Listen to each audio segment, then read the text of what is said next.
Ils ont traversé la France pour la gender reveal de ma sœur, mais m'ont laissé seul à mon mariage. Un mois plus tard, mon téléphone a explosé. La vérité que je leur ai révélée était insupportable et le prix à payer, encore plus.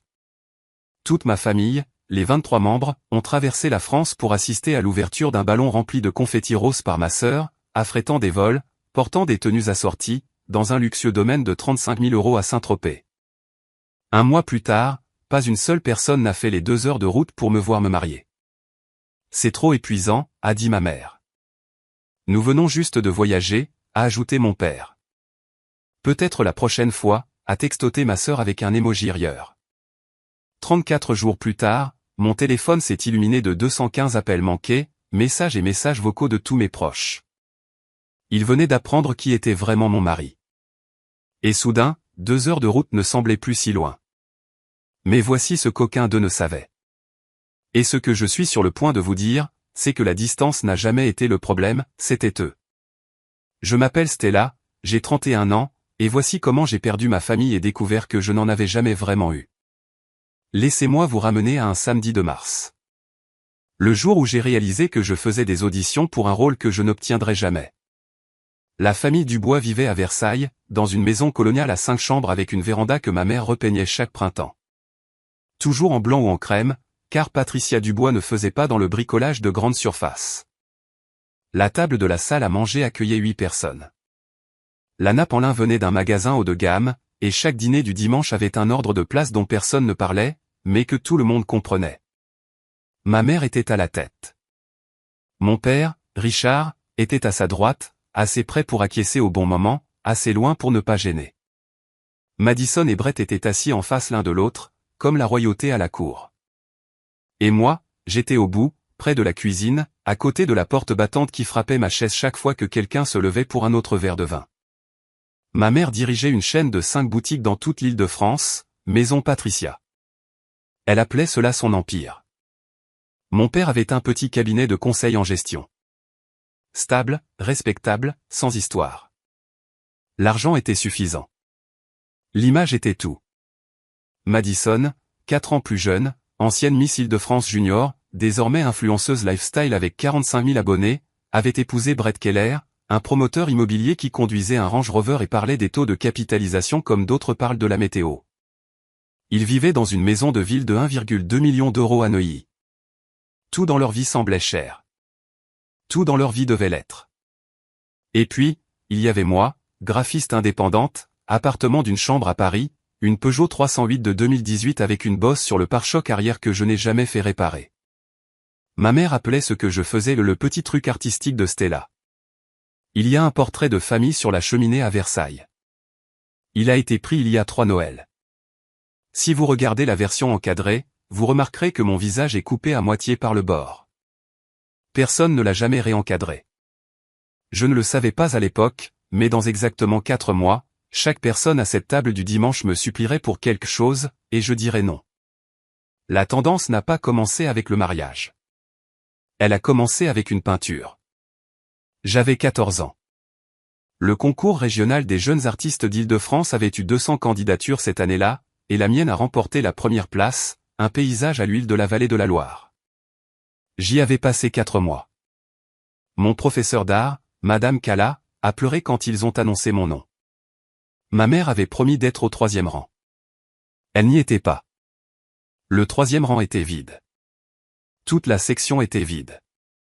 Pendant que je me tenais sur cette scène au Palais des Congrès de Paris, tenant une plaque avec mon nom gravé en laiton, ma mère était à 60 km de là, dans une boutique de robes de mariée avec Madison, se faisant ajuster pour le concours Miss Île-de-France Junior. Madame Cala m'a ramené chez moi ce soir-là. J'ai franchi la porte d'entrée en tenant ma plaque et ma mère a levé les yeux du canapé où elle épinglait l'écharpe de Madison et a dit « Oh, chérie, je suis tellement désolée, mais le concours de Madison est dans 2 semaines. Tu comprends ? Ta petite peinture sera toujours là demain. » Elle n'était pas là demain. Elle n'a jamais été accrochée nulle part. Ni dans le couloir, ni dans le salon, ni même dans ma chambre, parce que je ne pouvais pas la regarder sans voir ce 3e rang vide. La couronne de Miss Île-de-France Junior de Madison, cependant, est restée sur l'étagère du salon pendant la décennie suivante, encore pailletée quand j'ai déménagé. Des années plus tard, quand j'avais 24 ans et que je faisais le tri dans le garage pour aider mon père à faire de la place pour un nouvel établi, j'ai trouvé la peinture. Elle était sous une boîte des anciennes écharpes de concours de Madison, face contre terre, enveloppée dans un sac poubelle. J'ai arrêté de peindre après ça. Pas parce que j'avais perdu le talent. J'avais perdu le public que je pensais devoir avoir. Il me faudrait 7 autres années pour réaliser que j'avais cherché le mauvais public tout ce temps. J'ai rencontré David dans un café à Saint-Germain-des-Prés un jeudi après-midi d'octobre. Il lisait une copie cornée des pensées de Marc Aurèle. J'étais en train de dessiner un concept de logo sur mon iPad. Il m'a demandé si j'étais artiste. J'ai répondu, graphiste indépendante. Il a dit, même chose, juste avec des factures. Et ri. Il m'a offert un deuxième café. Ce jour-là, il portait une chemise à carreaux et un jean. Il conduisait un Toyota Hilux avec de la boue dans les passages de roues. Il m'a dit qu'il travaillait dans la finance. J'ai imaginé un homme avec un compte en bourse et un passe-temps pour les tableurs. Nous avons dîné ensemble pendant 8 mois avant que je découvre la vérité. Et elle ne venait pas de David. Elle venait de Nora, ma meilleure amie depuis la première année à la Sorbonne, désormais avocate d'affaires à Paris. Nous buvions une bouteille de Malbec dans son appartement quand elle a ouvert un article sur son téléphone et m'a tourné l'écran.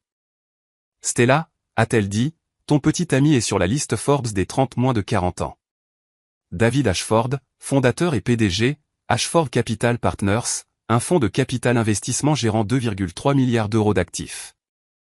J'ai fixé sa photo dans l'article. Même chemise à carreaux, même sourire facile, et j'ai senti le sol vaciller. Quand je l'ai confronté, il ne s'est pas excusé, il a expliqué. Le partenaire commercial de mon père m'a volé quand j'avais 12 ans, a-t-il dit, assis en face de moi dans notre cabine habituelle. J'ai vu l'argent transformer les gens en étrangers. J'ai juré que cela ne m'arriverait jamais. Je voulais savoir si je rencontrais quelqu'un, cette personne resterait si elle pensait que je n'avais rien. Je suis resté et j'ai gardé son secret, non pas pour lui, mais pour moi. Je voulais que ma famille m'aime pour qui j'étais, pas pour la valeur du nom de mon mari. Nora m'avait prévenu.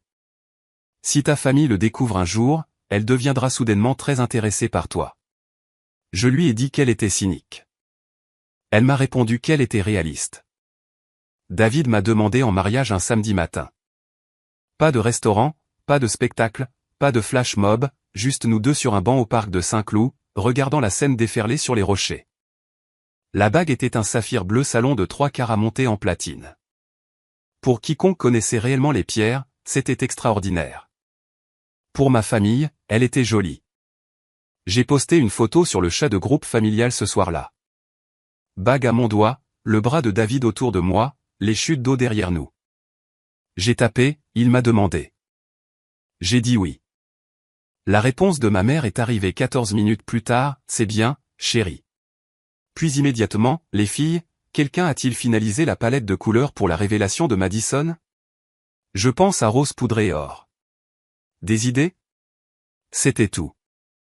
C'était mon annonce de fiançailles dans la famille Dubois. Quand Madison s'est fiancée 2 ans plus tôt, ma mère avait engagé un photographe pour immortaliser Brett à genoux devant le palais de Versailles. Elle avait organisé une fête de fiançailles pour 80 personnes dans leur club de golf.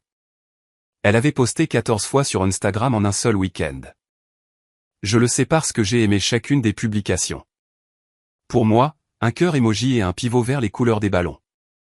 J'ai envoyé les faire-part de mariage 3 mois avant la date.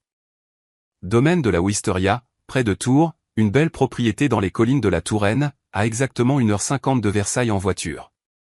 Je l'ai choisi parce que la glycine fleurissait en mars et que l'arche de cérémonie donnait sur les monts du Jura. Aussi parce que c'était près de la maison, facile d'accès, pas d'avion nécessaire. 6 semaines passèrent. Pas un seul RSVP n'est revenu. J'ai commencé à appeler.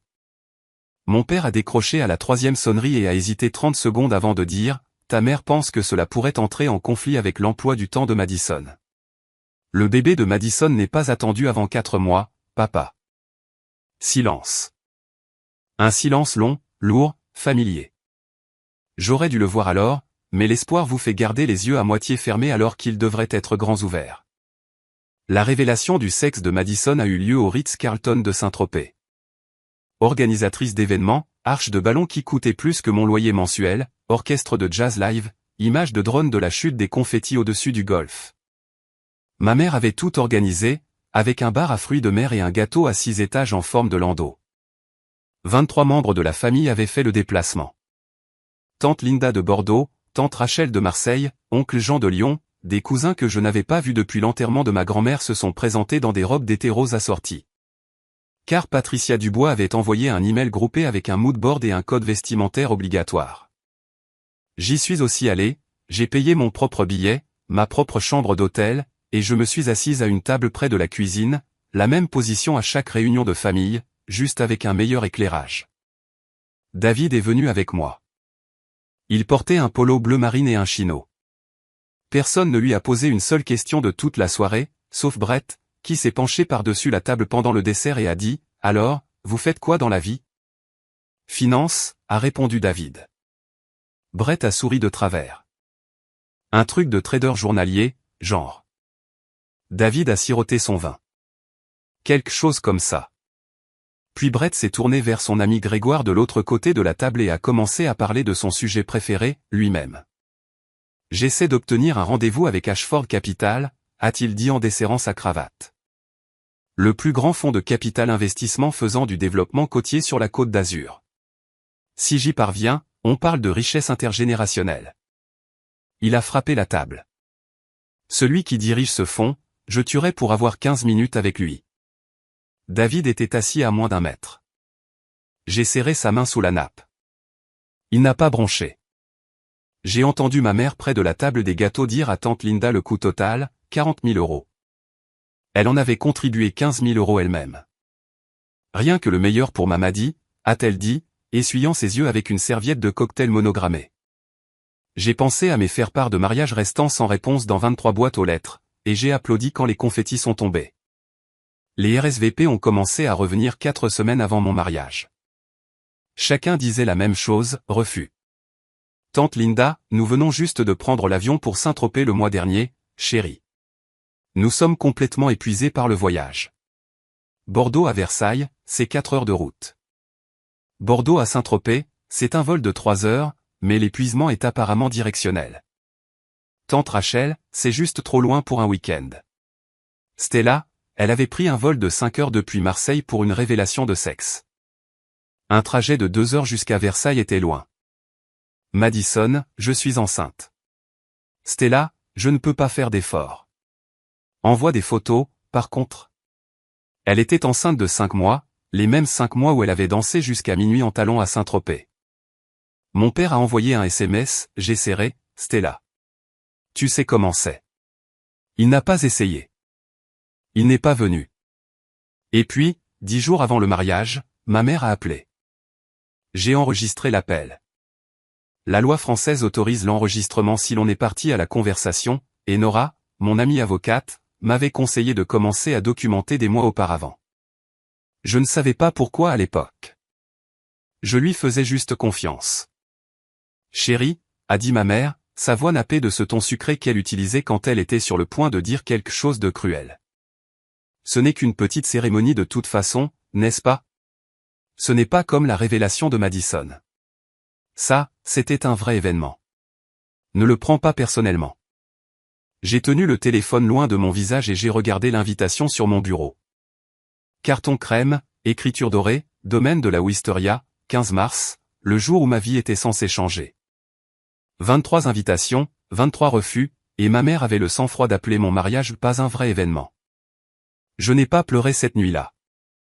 J'ai ouvert mon ordinateur portable et j'ai fait des captures d'écran de chaque SMS, de chaque RSVP, de chaque excuse. Je les ai sauvegardés dans un dossier sur Google Drive. Nora m'avait dit, documente tout, pas pour te venger, mais pour la clarté. Je ne savais pas encore à quel point les choses allaient devenir claires. Le domaine de la Wisteria s'étendait sur 12 hectares de verdure vallonnée dans les contreforts de la Touraine. L'arche de cérémonie était drapée de glycine, violette et blanche, tombant en cascade comme quelque chose sorti d'un tableau que j'aurais peut-être peint autrefois, quand je peignais encore. 60 chaises blanches, 30 à gauche pour la famille de David, 30 à droite pour la mienne. Le côté de David s'est rempli à 15h15. Sa mère, Margaret, professeur de droit à la Sorbonne à la retraite, était assise au premier rang dans une robe fourreau de couleur champagne Oscar de la Renta. Son frère venait de San Francisco. Son camarade de chambre, son directeur financier, son meilleur ami de camp d'été en Bretagne. 30 chaises, 30 personnes. Mon côté comptait Nora, 3 amis de la fac, 2 anciens collègues du bureau de design où j'avais passé mes 2 premières années après l'école, 6 personnes, 24 chaises vides. L'organisatrice du mariage, une femme adorable nommée Daphné, qui avait été professionnellement joyeuse toute la matinée, m'a touché le coude et a murmuré « Devrions-nous réarranger les sièges ? Déplacer quelques invités ?» J'ai regardé ces 24 chaises. La lumière de l'après-midi les frappait comme une photographie. « Laissez-les » ai-je dit. Je veux m'en souvenir. David m'a trouvé 10 minutes avant la cérémonie. Il a tenu mes 2 mains et m'a dit « Leur absence n'est pas votre échec. C'est leur perte. Et un jour, ils sauront exactement ce qu'ils ont manqué. » Margaret a lu un poème pendant la cérémonie, quelque chose sur les racines et les rivières et les personnes qui choisissent de rester. J'ai pleuré, non pas de tristesse, mais de la clarté soudaine et aiguë d'avoir passé 31 ans à supplier d'être aimé par des gens qui n'avaient rien à donner. Après la cérémonie, pendant que les invités buvaient du Sancerre sous l'arche, Nora m'a tiré à part. Elle a brandi son téléphone. Ma mère avait posté une story Instagram cet après-midi-là, une photo d'un brunch avec Madison dans un café à Versailles. Légende, journée mère-fille.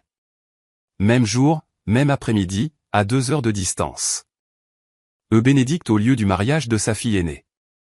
J'ai laissé ces chaises vides exprès, pas pour faire un chantage affectif, mais comme une preuve. 3 jours plus tard, j'étais toujours dans le chat de groupe familial. Je n'en étais pas sorti. En partie par habitude, en partie parce que je voulais voir ce qu'ils diraient. Ce qu'ils ont dit était pire que le silence. Madison a envoyé le premier message. Alors, comment était le petit mariage? As-tu fait le truc Pinterest? Ma mère, je suis sûr que c'était charmant, chérie. Envoie des photos quand tu auras 1 minute. Aucune mention du fait qu'elle n'était pas venue. Aucune excuse, aucune explication, juste la présomption sereine que mon mariage était une note de bas de page et que le chapitre était déjà passé. Brett est intervenu. J'ai entendu dire que tu as épousé un gars de la finance. Tant mieux pour toi. Le trading journalier doit être excitant. Puis tante Rachel a posté un selfie au bord de la piscine d'un complexe hôtelier. Elle était à Cancun, la légende, j'en avais besoin après tous ces voyages. Elle avait réservé des vacances internationales 2 jours après m'avoir dit qu'un trajet de 2 heures jusqu'à Versailles était trop loin. J'ai lu chaque message. Je n'ai répondu à aucun d'eux. J'ai juste fait des captures d'écran de chaque élément lentement, soigneusement. Comme on photographie des preuves sur une scène. Ce soir-là, Nora m'a appelé. Stella, ça va? J'étais assise sur le canapé de mon appartement parisien, l'ordinateur portable ouvert, les messages s'affichant sur l'écran. David était dans la cuisine en train de préparer le dîner, me laissant de l'espace. J'ai fini d'espérer, ai-je dit. Et j'ai fini de me taire à ce sujet. Cette nuit-là, j'ai créé un dossier sur mon Google Drive. Je l'ai nommé épreuve. J'ai tout téléchargé, les cartes RSVP que j'avais scannées, les captures d'écran du chat de groupe, l'enregistrement de l'appel téléphonique de ma mère, un tableau comparatif que j'avais fait, qui a pris l'avion pour Saint-Tropez, qui a refusé Versailles, et le kilométrage exact pour chacun. Nora m'avait dit, documente tout pour la clarté. Je ne savais pas encore ce que j'allais faire de ce dossier, je savais juste que la clarté avait un poids, et que je la tenais enfin dans mes 2 mains. Je dois faire une pause ici 1 seconde. Si vous regardez ceci et que vous avez déjà été celui ou celle dont les appels tombent sur la messagerie vocale, dont les étapes importantes reçoivent un « c'est bien », tandis que quelqu'un d'autre reçoit une ovation, je vous vois. Appuyez sur le bouton j'aime. Pas pour l'algorithme, mais parce que votre histoire compte aussi. Maintenant, que s'est-il passé ensuite? Laissez-moi vous raconter. 34 jours de silence, puis un chaos absolu. 2 semaines après mon mariage, les premières fissures sont apparues dans l'empire de Brett Keller. Bien que empire soit un mot généreux pour ce qui s'est avéré être un château de cartes maintenu par la bravade et de mauvais calculs, son projet de condo de luxe, les résidences Keller à la Baule, devait être son chef-d'œuvre. 42 unités en front de mer, piscine à débordement sur le toit, tout le fantasme de la brochure glacée. Mais l'entrepreneur général s'est retiré après que Brett ait manqué 3 paiements d'étape consécutifs. Puis la banque a envoyé une notification, produisez 1,8 million d'euros sous 60 jours ou faites face à la saisie du prêt de construction. Brett a commencé à appeler. Il a contacté 12 fonds de capital investissement en 2 semaines. 11 ont dit non après que l'audit ait révélé ce que tout comptable compétent aurait pu remarquer, garantie surévaluée, obligations d'assurance manquantes et 340 000 euros de dépenses d'exploitation sans le moindre reçu joint. Le 12e fonds n'avait pas encore répondu. Ce fonds était Ashford Capital Partners. Il se spécialisait dans les actifs en difficulté. C'était la dernière porte encore ouverte, et Brett rampait vers elle à 4 pattes. Si je n'ai pas cette réunion, nous perdons tout, a dit Brett à Madison au téléphone un soir. Sa voix s'est brisée. Pendant ce temps, la chaîne de boutiques de ma mère saignait. 2 de ses 5 magasins maison Patricia avaient vu leurs revenus chuter de 40%. Les renouvellements de baux arrivaient à échéance et leurs propriétaires ne négociaient pas. Elle avait besoin d'une injection de liquidité d'au moins 200 000 euros, de l'argent qu'elle n'avait pas et ne pouvait pas emprunter. Et mon père, le passif et silencieux Richard, venait de perdre le plus gros client de son cabinet. Il ne savait pas encore que le client avait des liens avec le réseau de David. Personne ne le savait encore. C'était ça, l'effet domino. On n'entend pas tomber les dominos avant que le dernier ne touche le sol. La famille qui ne voulait pas faire 2 heures de route pour mon mariage était sur le point de découvrir que la réponse à tous leurs problèmes était assise en face de moi à la table du petit déjeuner tous les matins. C'est arrivé un mardi. Le partenaire commercial de Brett, Grégoire Mitchell, préparait une présentation pour Ashford Capital. Travail de préparation standard, rechercher le fond, connaître le portefeuille, trouver un angle. Il a ouvert le site web de la société, puis a googlé David Ashford, PDG, Ashford Capital. L'article de Forbes s'est affiché en premier. 30 moins de 40 ans en capital investissement. Une photo de profil de David, rasé de près, confiant, portant une veste de sport sur une chemise blanche. Le même visage, les mêmes yeux, le même sourire calme et discret que Grégoire avait vu à une table à dîner à Saint-Tropez 3 mois auparavant. Grégoire a fixé l'écran. Puis il a tourné son ordinateur portable vers Brett et a dit, « N'est-ce pas le gars de l'invitation au mariage de la sœur de ta femme ? Celui en chemise à carreaux à la révélation du sexe. » Brett s'est penché. Son visage est passé de confus à blanc en moins de 3 secondes. Il a saisi son téléphone et a appelé Madison. Madison a appelé Patricia. Patricia a appelé Richard. Richard a ouvert son ordinateur portable et a tapé David Ashford Capital dans Google, et le profil Bloomberg a confirmé tout. Actifs sous gestion, 2,3 milliards d'euros. Fondateur et PDG, David Ashford. Je sais tout cela parce que Madison l'a dit à Brett. Brett l'a dit à Grégoire et Grégoire l'a dit à une connaissance mutuelle qu'il a finalement dit à Nora. Le jeu du téléphone est allé vite. Ce qui m'a frappé lorsque Nora m'a tout rapporté au téléphone 2 jours plus tard, c'est ce que personne n'a dit. Pas une seule personne dans cette chaîne n'a dit « Nous aurions dû être à son mariage ». Pas une seule. Les tout premiers mots sortis de la bouche de ma mère, selon le récit de Madison, étaient « Cela change tout. Appelle-la. Sois gentille. Sois gentille. » Après 31 ans d'invisibilité, l'instruction de ma mère à la famille n'était pas de s'excuser. C'était d'être stratégique. Je ne sais pas ce qui a fait plus mal, l'absence initiale ou le retour calculé. Jour 34, un samedi matin fin avril. Je me suis réveillé au son de mon téléphone vibrant sur ma table de nuit, comme s'il essayait de s'échapper. L'écran était dense de notifications, un mur de noms que je n'avais pas vu illuminer mon téléphone depuis plus d'1 mois. Je l'ai pris et j'ai fait défiler. 47 appels manqués, 89 SMS, 31 messages vocaux, 48 emails et messages Facebook, 215 points de contact de personnes qui n'ont pas pu trouver 2 heures pour faire la route jusqu'à la Wisteria. Ma mère, 12 appels et 3 messages vocaux. Stella, bébé, rappelle-moi. Tu me manques tellement. Déjeunons cette semaine. Amen David.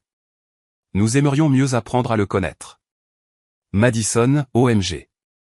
Stella, pourquoi ne m'as-tu rien dit? David est comme célèbre. Nous devrions tous nous retrouver. Brett, l'homme même qui avait traité David de trader journalier 3 mois plus tôt, a laissé un message vocal qui semblait avoir été répété devant le miroir. Hey, Stella, c'est Brett. Écoute, je pense que David et moi avons mal commencé. J'aimerais vraiment lui offrir un verre. Parler affaires. Tante Linda, qui était épuisée par le voyage, nous nous sentons terribles d'avoir manqué le mariage. Quand pouvons-nous venir? Tante Rachel, celle qui était allée à Cancun au lieu de mon mariage, Stella, je pense à toi. Organisons quelque chose bientôt. Mon père a envoyé un seul SMS, je suis désolé, Stella. J'aurais dû être là. Il était le seul à mentionner le mariage. Mais même son timing, 34 jours plus tard, exactement la même semaine où l'article de Forbes a circulé, ressemblait moins à du remords qu'à une recalcule. David était assis à côté de moi sur le lit, lisant par-dessus mon épaule. Il ne m'a pas dit quoi faire. Il a juste dit, c'est ta décision. Quoi que tu décides, je suis avec toi. J'ai posé le téléphone face contre terre sur la table de nuit. 2 heures avaient été trop loin pour mon mariage, mais un appel téléphonique à la femme d'un milliardaire, soudain, plus aucune distance. Je n'ai répondu à aucun d'eux. La sonnette a retenti un jeudi matin. Je n'attendais personne. J'ai ouvert et j'ai trouvé ma mère debout dans le couloir de mon immeuble parisien, tenant un panier cadeau Williams-Sonoma et portant une veste en tweed Chanel que je l'avais vue acheter en ligne l'automne dernier, quand elle pensait que je ne faisais pas attention. Stella. Elle m'a prise dans ses bras, serrée, théâtrale, le genre d'étreinte qu'elle réservait aux représentations publiques. Tu m'as tellement manqué, ma chérie. Elle est entrée sans attendre d'y être invitée. Ses yeux ont balayé rapidement l'appartement, une chambre, des étagères Ikea, un bureau couvert de maquettes de clients. Puis son regard s'est arrêté sur le tableau au-dessus du canapé, une œuvre abstraite à l'huile dans des bleus profonds et des argents. Elle y a jeté un coup d'œil et a continué. Elle ne savait pas que c'était une œuvre originale d'un artiste de la galerie de Versailles, un cadeau de mariage de Margaret Ashford. Cela avait coûté 45 000 €. Ma mère est passée à côté. Elle a posé le panier cadeau sur le comptoir et est revenue au sujet de sa visite. Alors, David travaille dans la finance. Brett dit qu'il est très accompli. Nous aimerions vous inviter tous les deux à dîner chez nous, comme en famille. Tu veux dîner, ai-je demandé. Comme en famille? La famille qui n'est pas venue à mon mariage? Oh, chérie, ne nous attardons pas là-dessus. Tu sais comme tout le monde était occupé. Elle a agité la main comme si elle balayait des miettes d'une nappe. Maintenant, parle-moi du travail de David. Est-ce qu'il est? Maman? J'ai fait un pas en avant. Tu n'es pas venu ici parce que tu m'as manqué. Tu es venu parce que tu as googlé mon mari. Son sourire s'est figé. Pendant une seconde, le masque est tombé. J'ai vu le flash d'irritation qu'elle réservait habituellement aux gérants de magasins qui contestaient ses retours. C'est injuste, Stella. Je suis ta mère. Alors agis comme telle. J'ai ouvert la porte. Elle est restée là pendant 3 bonnes secondes avant de prendre son panier cadeau et de partir. Par la fenêtre, je l'ai vue monter dans sa voiture, et sur le siège passager, attendant, il y avait Madison. Elles étaient venues ensemble.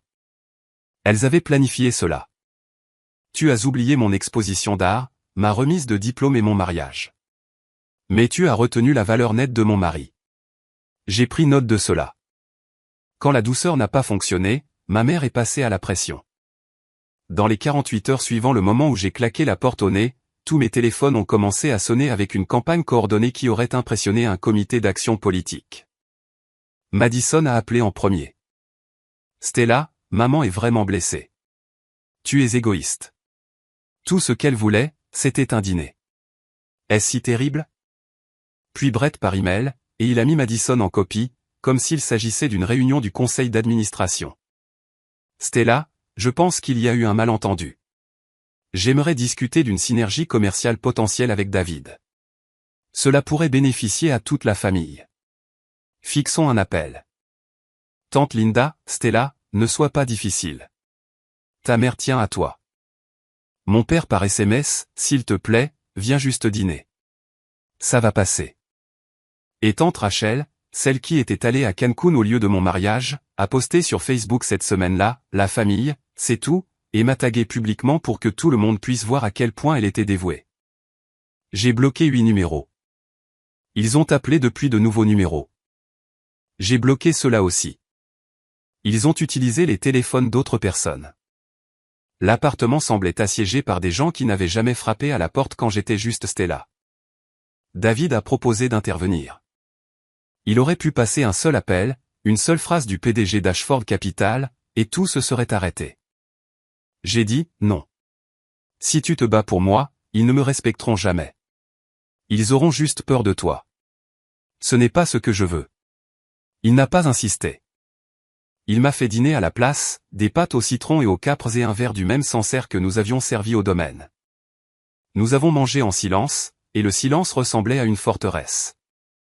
Il pensait que j'étais têtu. Il ne savait pas que j'étais délibéré. Le message vocal est arrivé à 23h14 un mercredi soir. La voix de ma mère tremblait, douce et brisée d'une manière que j'avais peut-être entendue 3 fois dans ma vie. Stella, je sais que je n'ai pas été parfaite. Je sais que j'ai fait des erreurs, mais je suis ta mère. Quoi qu'il arrive, quoi que j'ai fait de mal, ne me coupe pas. S'il te plaît, je t'en supplie. Je me suis assise au bord de mon lit et je l'ai écouté 3 fois. Ma poitrine me faisait mal. Des larmes coulaient sans permission. Elles semblaient réelles. Elles semblaient brisées. Et j'étais sur le point de lui rappeler. Mon pouce flottait au-dessus du bouton vert. Et chaque souvenir d'être resté dans cette cuisine, d'avoir été traité de eux suffisamment bien, mais clairement jamais assez bien pour eux, lutter contre la fille de 14 ans, vivant toujours en moi, qui voulait juste que sa mère se montre une fois. David était dans l'embrasure de la porte. Il n'a pas parlé. Il n'a pas fait un pas vers moi ou loin de moi. Il se tenait juste là. Et dans le silence, j'ai appelé Nora à la place. Elle avait l'air d'être la vraie Nora. Peut-être que je suis trop dur, Stella. La voix de Nora était à la fois douce et ferme. Ouvre le dossier. Lis les SMS. Lis ce qu'elle a dit de ton mariage. Ensuite, décide. J'ai ouvert mon ordinateur portable. La lumière bleue de l'écran remplissait la chambre sombre. J'ai cliqué sur le dossier étiqueté épreuve et j'ai ouvert la capture d'écran de 2 jours avant mon mariage. Un message que ma mère avait envoyé à Madison, que Madison avait accidentellement transféré au mauvais chat de groupe. Ne perds pas ton samedi pour la petite cérémonie de Stella. Elle ira bien. Elle va toujours bien. C'était le message qu'elle avait envoyé à chaque membre de la famille. La raison pour laquelle personne n'est venu. Ce n'était pas la distance. Ce n'était pas les horaires. C'était Patricia Dubois disant tranquillement à 23 personnes que le mariage de sa fille aînée ne valait pas leur temps. J'ai fermé l'ordinateur portable, essuyé mon visage, et j'ai pensé à la dernière fois où j'avais entendu ma mère pleurer. Il y a 3 ans, quand elle voulait que mon père se porte garant seul pour l'expansion de sa boutique. Elle ne pleurait pas parce qu'elle m'avait blessé. Elle pleurait parce que j'avais cessé d'être utile. Laissez-moi vous poser une question et soyez honnête avec vous-même. Avez-vous déjà surpris quelqu'un en train de verser des larmes de crocodile? Ce moment où vous réalisez que les larmes ne sont pas pour vous, mais pour ce qu'ils ont besoin de vous. Si vous connaissez ce sentiment, laissez un crocodile dans les commentaires. Et si vous vous demandez ce que j'ai fait ensuite, croyez-moi, j'ai passé des semaines à le planifier. Restez avec moi. J'étais assise à la table de la cuisine le samedi suivant, avec David à ma gauche et Nora à ma droite. Le café refroidissait dans 3 tasses. Un bloc-notes légal était devant moi. Mon écriture dessus était petite et régulière. Je n'essaie pas de les détruire, ai-je dit, et je le pensais. Mais j'ai fini de prétendre que leur comportement est acceptable. S'ils veulent avoir accès à David, ils passent par le même processus que tout le monde. Pas de réduction familiale sur la décence humaine de base. David s'est penché en arrière sur sa chaise. Tu devrais savoir. Brett a soumis une présentation à Ashford Capital il y a 2 semaines via le processus d'admission standard. Mon équipe d'acquisition l'a signalé. Signalé comment? 3 drapeaux rouges. Brett a surévalué ses garanties d'environ 30%. Son projet de construction manque d'une obligation d'assurance requise. Et il y a 340 000 € de dépenses d'exploitation qui ne peuvent être justifiées. Pas de facture, pas de reçu, juste des lignes sans aucune documentation. Il a marqué une pause. Mon équipe allait la rejeter avant même tout ça. Les chiffres ne fonctionnent pas. Nora m'a regardé. Donc, l'accord meurt pour ses propres mérites. Exactement, a dit David. Je ne l'ai pas rejeté à cause de Stella. Je l'ai rejeté parce que son entreprise n'est pas solide. Cette distinction est importante légalement et personnellement. J'ai hoché la tête. Le plan n'était pas compliqué. Je n'avais pas besoin de manigancer ou de manipuler. J'avais juste besoin d'arrêter d'intervenir, d'arrêter de lisser les choses, d'arrêter d'être le pont invisible entre les problèmes de ma famille et les solutions qu'ils n'avaient pas méritées. Il y avait une chose, cependant. Le gala de charité de la Fondation Henderson, dans 3 semaines. David recevrait le prix du leadership. 400 invités, en tenue de soirée. Si ma famille l'apprenait, et j'en étais certaine, il serait là. Nora a fait glisser un classeur mince sur la table. À l'intérieur, des captures d'écran imprimées, des cartes RSVP scannées, le tableau comparatif des kilométrages. Juste au cas où, a-t-elle dit. Ce n'est pas une arme. C'est un miroir. Je n'avais pas besoin de vengeance. J'avais juste besoin qu'ils cessent de se mentir à eux-mêmes sur qui ils étaient. La lettre de refus est arrivée au groupe Keller Développement un lundi. Livrée sur du papier à en-tête Ashford Capital couleur crème, papier coton sambé, logo embossé. Elle était signée par le vice-président des acquisitions. Pas David. Procédure standard. Le PDG ne signe jamais les rejets d'accord. Mais Brett ne savait pas que la lettre était 3 paragraphes de courtoisie professionnelle enveloppant un verdict. Après un examen approfondi, le profil de risque des résidences Keller ne répond pas à nos critères d'investissement actuels. Spécifiquement, la surévaluation des garanties données, l'insuffisance des obligations d'assurance construction, et les divergences non résolues dans les dépenses d'exploitation déclarées. Brett l'a lu debout dans son bureau. Puis il s'est assis. Puis il a mis sa tête dans ses mains. Il a appelé Madison cet après-midi-là. J'ai appris plus tard, toujours par le biais de la chaîne qui menait toujours à Nora, que c'était la première fois que Madison entendait Brett pleurer. Ce soir-là, Brett a essayé de joindre David directement. Il a appelé la ligne principale du bureau d'Ashford Capital. La réceptionniste était polie et inflexible. Monsieur Ashford n'accepte pas les appels non sollicités. Si vous souhaitez soumettre une demande formelle, je peux vous fournir l'adresse email appropriée. Brett a raccroché. Il est resté assis dans sa voiture dans le parking souterrain pendant 20 minutes. Puis il a appelé Patricia. J'ai besoin que Stella persuade David de reconsidérer, a-t-il dit. Si elle ne le fait pas, c'est fini pour nous. Nous perdons la maison de ville. Nous perdons tout. Ma mère, la femme qui avait dit à 23 personnes de manquer mon mariage, a prononcé 4 mots, laissez-moi gérer ça. En une semaine, elle avait acheté une table au gala de charité de la Fondation Henderson. 5 000 € pour un siège dans la même pièce que le gendre qu'elle n'avait jamais pris la peine de rencontrer. 5 000 € pour réparer ce que 2 heures de route auraient pu éviter. L'ironie m'a pesé dans la poitrine comme une pierre. Pendant que Brett s'agitait, l'empire de ma mère s'effondrait aussi. Maison Patricia comptait 5 magasins dans toute l'Île-de-France. Ce printemps-là, 2 d'entre eux ont reçu des avis de renouvellement de bail avec une augmentation de loyer de 35%. Les propriétaires ne négociaient pas. Les achats en ligne grignotaient son trafic depuis des années, et la réponse de Patricia avait été de l'ignorer totalement. Le plus amer, c'est que j'avais offert mon aide. 2 ans plus tôt, assise à cette même table du dimanche, au bout près de la porte de la cuisine, je lui avais dit que je pouvais concevoir un site de commerce électronique complet pour Maison Patricia. Rafraîchissement de l'identité de marque, boutique en ligne, intégration des réseaux sociaux. Je le ferai gratuitement, un cadeau. Ma mère avait souri de la manière dont elle souriait aux enfants qui disent quelque chose de naïf. Chérie, contente-toi de tes petits dessins. Le commerce de détail, c'est un monde différent. Maintenant, ce monde différent se refermait sur elle. Elle avait besoin d'au moins 200 000 € pour maintenir 3 magasins à flot, de l'argent pour couvrir les renouvellements de baux, les factures des fournisseurs en souffrance et une masse salariale qu'elle jonglait depuis des mois. La banque voulait un co-emprunteur ou un investisseur externe. Elle n'avait ni l'un ni l'autre. Quand elle a entendu Brett parler d'Ashford Capital, quelque chose a fait-il dans son esprit. Je pouvais le voir se former, même de loin, le calcul, le pivot. Si David pouvait sauver le projet de Brett, peut-être qu'il pourrait sauver ses boutiques aussi.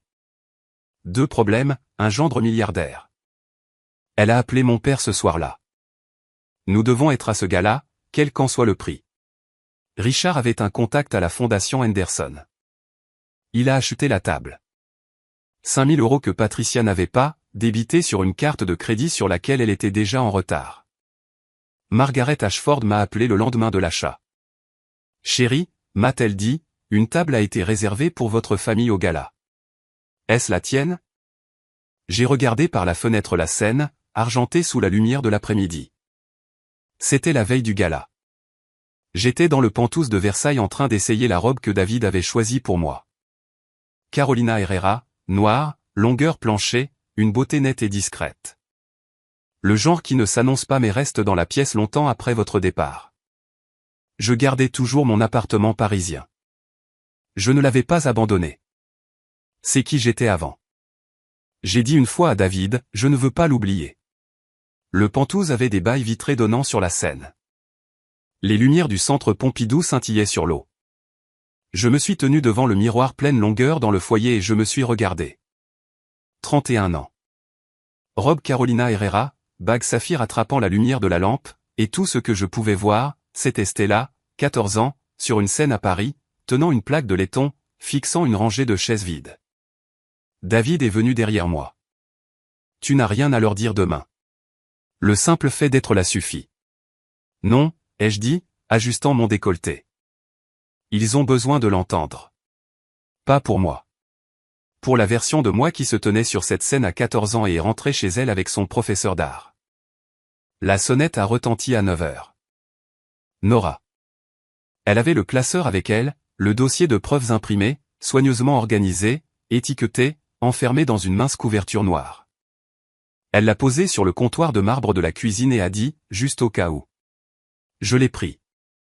C'était léger. Quelques pages de capture d'écran, une poignée de cartes RSVP scannées, une transcription d'un appel téléphonique. C'était tout.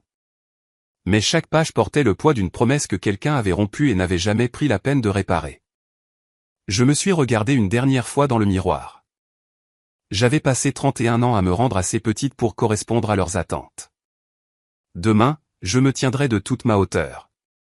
Le gala de charité de la Fondation Henderson s'est tenu au Musée des Arts et Métiers à Paris. Un bâtiment cathédral avec des colonnes corinthiennes s'élevant de 20 mètres vers un plafond voûté. 400 invités en tenue de soirée. Un orchestre de chambre jouant du Debussy près de l'Atrium Sud. Du Dom Pérignon sur chaque table.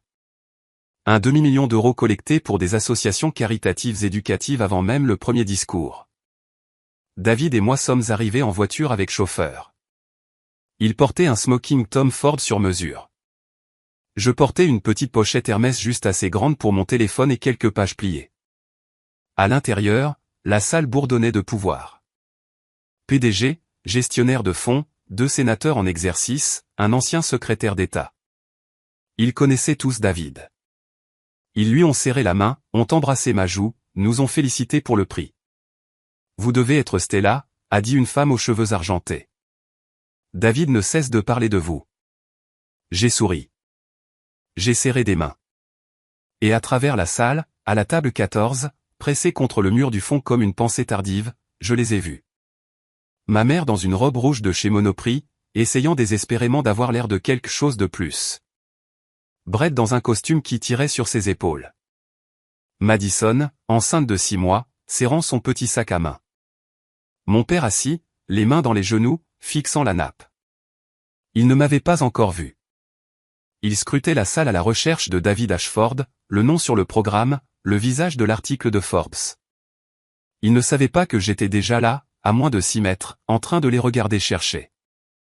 Le maître de cérémonie est monté au pupitre. Mesdames et messieurs, veuillez accueillir l'invité d'honneur de ce soir, le fondateur d'Ashford Capital Partners et lauréat du prix du leadership Henderson de cette année, David Ashford. David s'est levé. Je me suis levé avec lui. 400 personnes ont applaudi. Et à la table 14, le verre de champagne de ma mère s'est figé à mi-chemin de ses lèvres. Pour la première fois de ma vie, j'ai vu sur son visage quelque chose que je n'avais jamais vu auparavant, la peur. David a parlé pendant 5 minutes. Il était gracieux, précis et chaleureux de la manière dont seul quelqu'un qui ne se soucie vraiment pas des applaudissements peut l'être. Il a parlé du travail de la Fondation Henderson dans les écoles sous-financées. Il a parlé de la responsabilité du capital. Il a fait rire une salle de personnes puissantes 2 fois et réfléchir 1 fois. Puis il a marqué une pause. Il m'a regardé directement. Je veux conclure en remerciant la personne qui me rappelle chaque jour que le succès ne se mesure pas à ce que vous construisez. Il se mesure à qui se tient à vos côtés quand vous n'aviez rien. Ma femme, Stella. Le projecteur s'est braqué sur moi. Je me suis levé.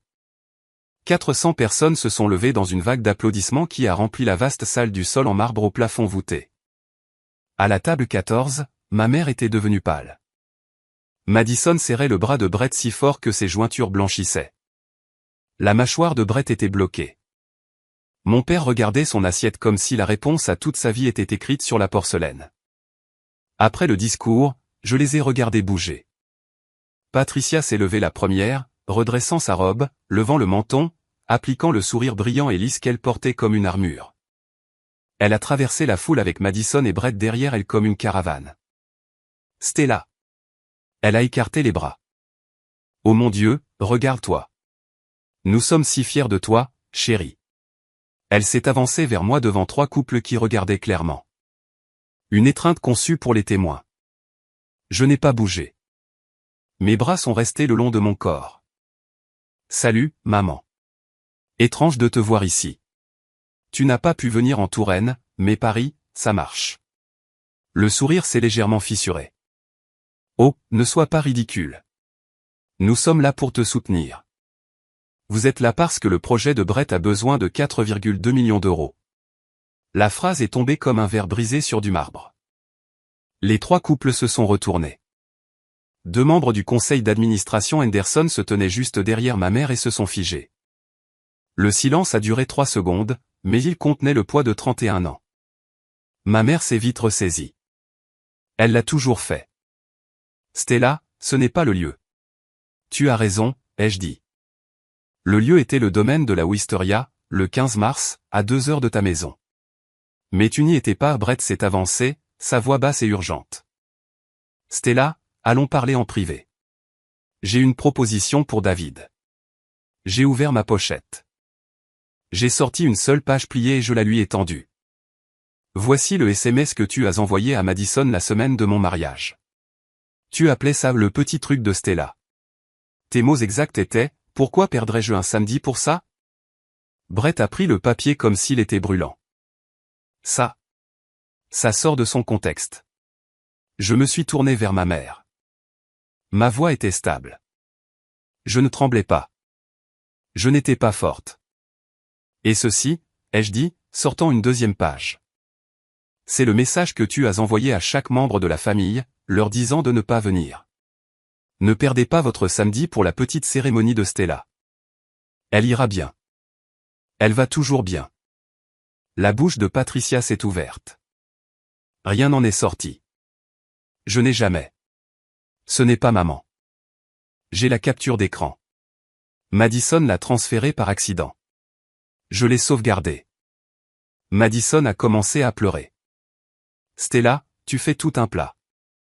J'ai regardé ma sœur, belle, enceinte, effrayée, et j'ai dit, non, Madison, c'est toi qui as fait un plat. C'était rose.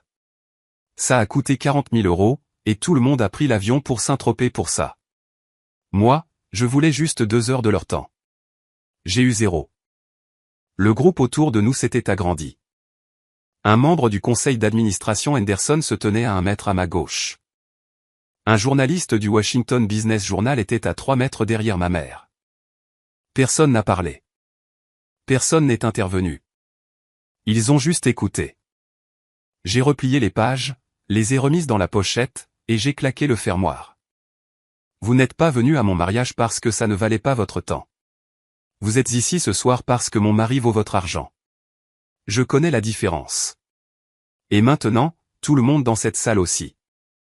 Brett a abandonné le prétexte, sa voix s'est fissurée comme du plâtre mouillé. Stella, allez. C'est professionnel. Tu ne peux pas laisser des sentiments personnels ruiner un accord valant des millions. David s'est avancé. Il se tenait à 1,5 mètre derrière moi tout le temps, les mains jointes, observant. Sa voix était calme, calme de salle de conseil, le genre qui fait taire les hommes puissants.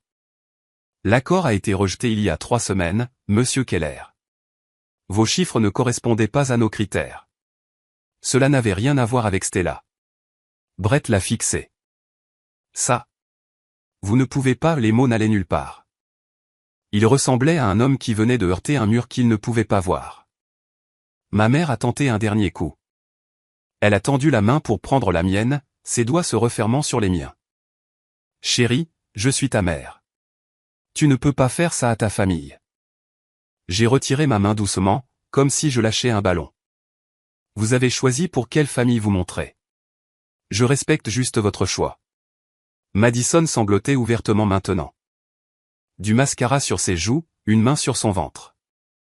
Ce n'est pas juste, Stella. Je vais avoir un bébé, ai-je dit. Et j'espère que tu seras là pour elle, de la manière dont personne n'a été là pour moi.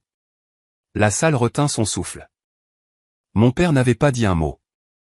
Il se tenait au bord du groupe, légèrement derrière Brett, les mains dans les poches. Finalement, il l'a dit. La chose qu'il aurait dû dire 34 jours plus tôt dans un vignoble sous la glycine. Stella, je suis désolé. J'aurais dû venir. Je l'ai regardé et pendant une brève seconde honnête, j'ai voulu le croire. Je voulais redevenir cette fille de 14 ans qui pensait encore que son père était juste silencieux, pas complice. Je sais, papa, mais désolé avec 34 jours de retard à un gala de milliardaires, ce n'est pas désolé. C'est de la stratégie. Je me suis retourné, j'ai pris le bras de David et j'ai marché vers la table principale où Margaret Ashford attendait, son sourire petit, chaleureux et réel. Derrière moi, Patricia Dubois se tenait au milieu de 400 personnes, et pour la première fois de sa vie, elle n'arrivait pas à penser à une seule chose à dire. Le reste de la soirée s'est déroulé comme une carte de température, le froid émanant de la table 14, la chaleur partout ailleurs. Ma famille est restée assise. Personne dans la salle n'est venu à leur table. Les 2 membres du conseil qui avaient entendu l'échange se sont déplacés vers des coins opposés de la salle. Et l'une d'elles, une femme nommée Hélène Calder, qui se trouvait être la plus grosse cliente de mon père, s'est penchée vers son mari et a dit quelque chose que je n'ai pas pu entendre. Elle n'a plus regardé la table de mon père. Brett a essayé une dernière fois.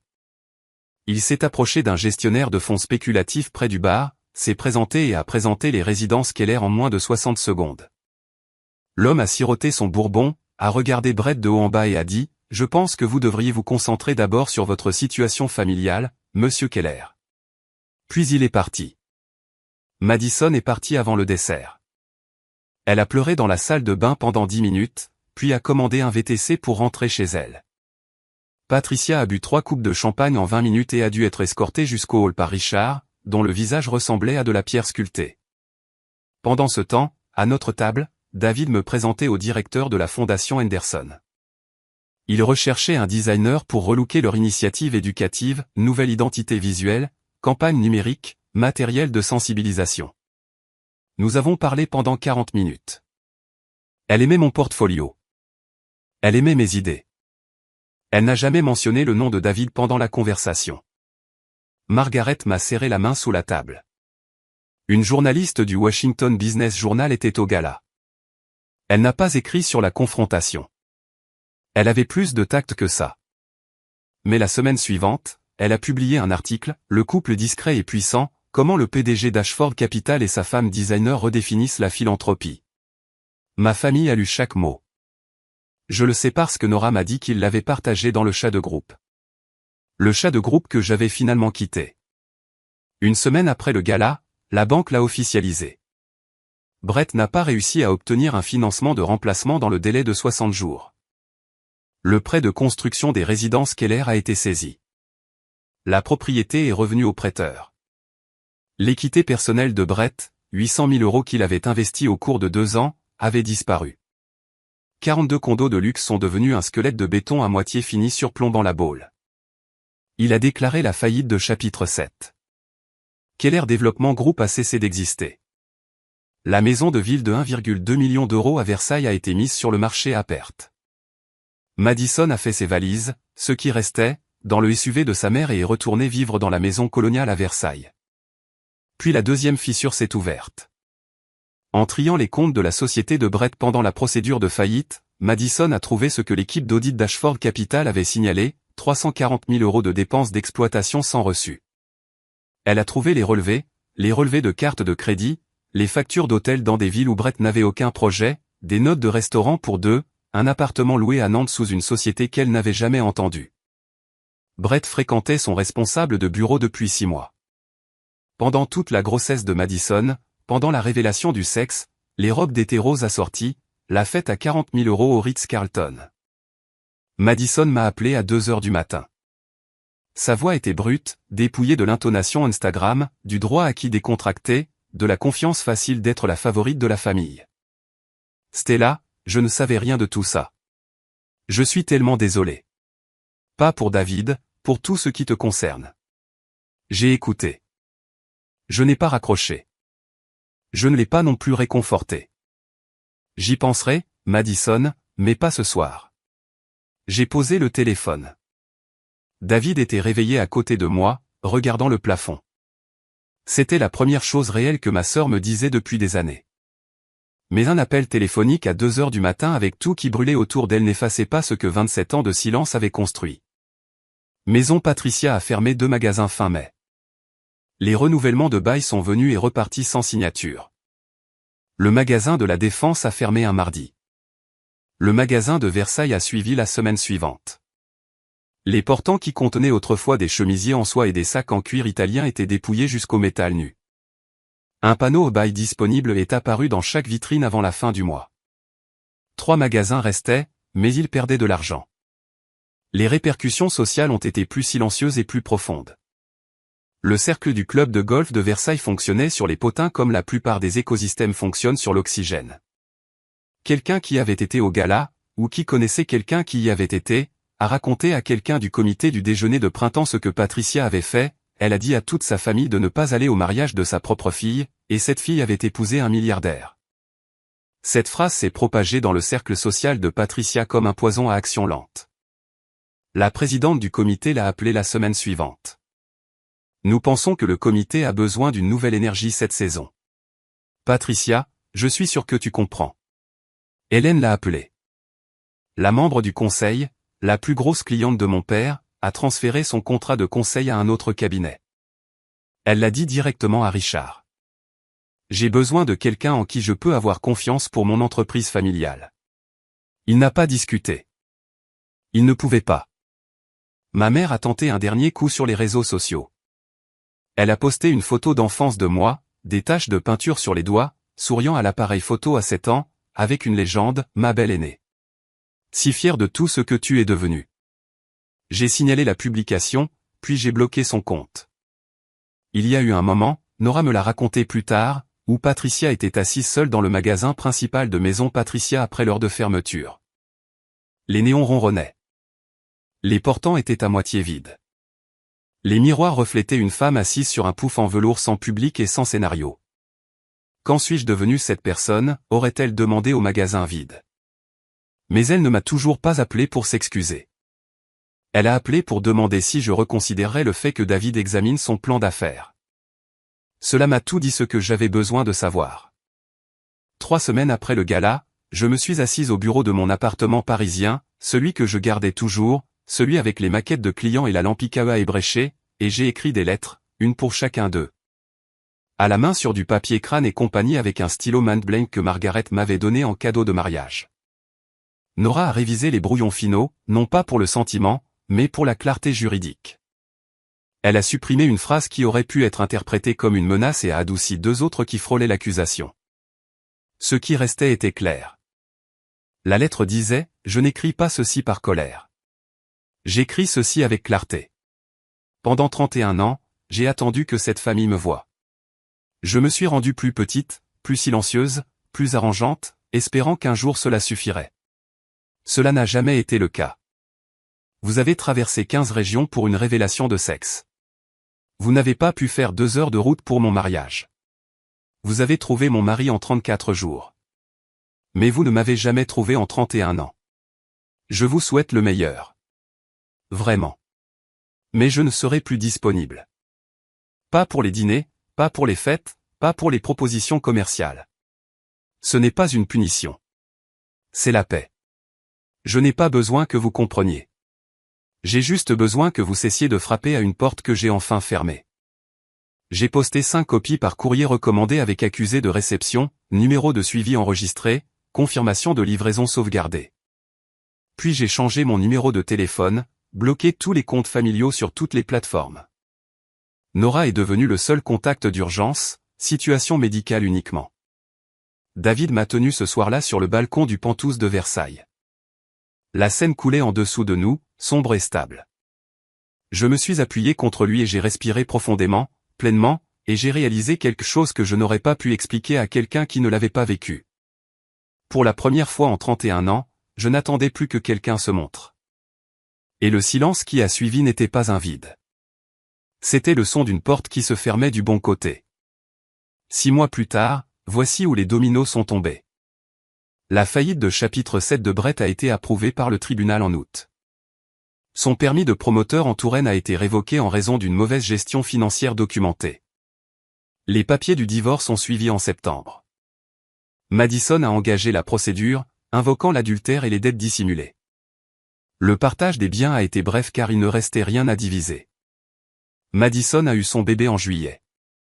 Une fille qu'elle a nommée Espoir. Elle a emménagé avec Patricia, a pris un travail à temps partiel dans un magasin de détail à Versailles, son premier salaire depuis ses jours de concours. Elle ne m'a pas contacté. Elle a respecté la limite, mais elle a envoyé une carte d'anniversaire via Nora en octobre. Elle disait, « Je comprends maintenant. J'espère qu'un jour tu me laisseras essayer à nouveau. » Pas de précipitation. Patricia a fermé un 3e magasin fin septembre. 2 magasins restaient, tous 2 fonctionnant à perte. Elle a vendu sa veste Chanel sur Vinted pour 1 200 €. Son adhésion au club de golf a expiré et elle ne l'a pas renouvelée. Les amis qu'elle avait cultivés pendant 30 ans se sont avérés être le genre d'amis qui nécessitent une ligne de crédit fonctionnelle pour être maintenus. Mon père a perdu 2 autres clients de conseil à l'automne. Il a commencé à réduire ses effectifs, à renvoyer son assistante de bureau, et à déménager dans un espace de coworking partagé.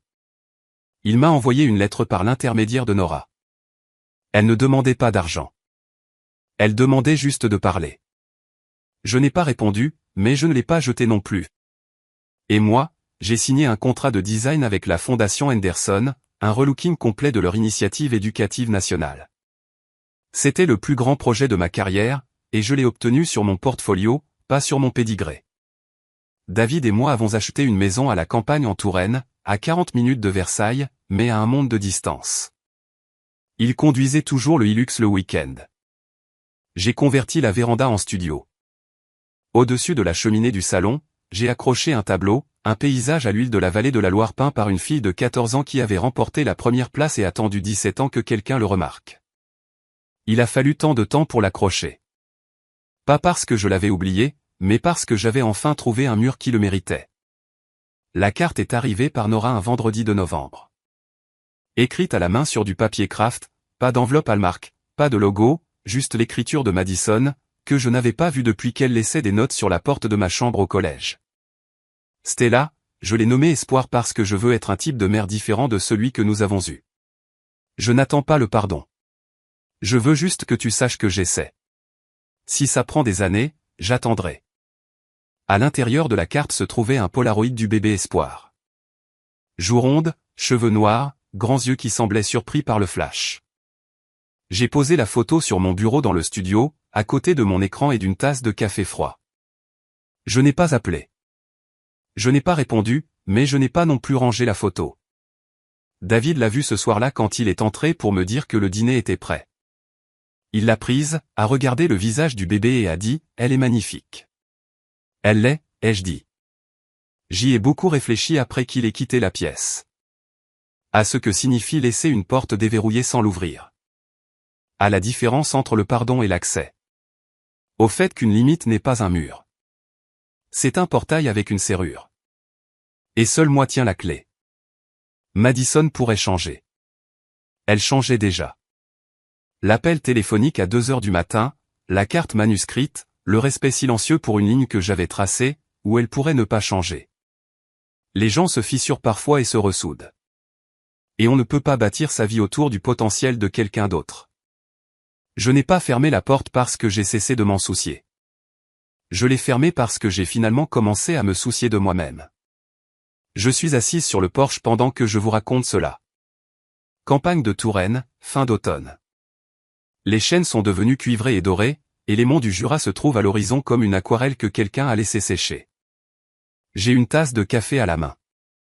Le bon, celui que David prépare au piston chaque soir parce qu'il dit que le rituel le calme après une longue journée à être la personne avec qui tout le monde dans le monde de la finance veut 15 minutes. Il est à l'intérieur en train de faire des pâtes. Il fait toujours la recette au citron et au capre de cette nuit à Paris. La nuit où j'ai bloqué 8 numéros de téléphone et où j'ai dîné en silence avec la seule personne qui ne m'avait jamais demandé d'être plus petite. Je fais défiler mes contacts parfois. Nora, David, Margaret, une poignée d'amis de la fac, l'équipe de la Fondation Henderson.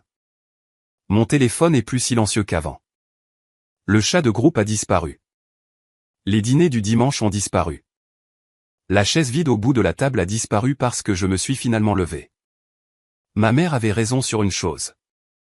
Mon mariage n'était pas comme celui de Madison. Celui de Madison était une performance. Le mien était une promesse. Et les seules personnes qui avaient besoin d'en être témoins étaient celles qui se sont réellement montrées. J'ouvre mon iPad et commence à dessiner. Une nouvelle pièce pour le studio. L'image vient facilement. Une seule chaise dans un champ de fleurs sauvages. Pas vide, attendant. David sort sur le porche, 2 tasses à la main. Qu'est-ce que tu dessines? Quelque chose que j'aurais dû peindre il y a longtemps. Il s'assoit à côté de moi. Les grillons commencent à chanter. Le ciel devient violet. On dit que le contraire de l'amour, c'est la haine. Je ne pense pas que ce soit vrai. Je pense que le contraire de l'amour, c'est se montrer seulement quand c'est pratique. Et je pense que la chose la plus courageuse que j'ai jamais faite n'était pas de me tenir à ce gala, tenant des preuves et disant la vérité à une salle pleine d'étrangers. C'était le lendemain matin quand je me suis réveillé, j'ai regardé mon téléphone et je n'ai rien ressenti comme manquant.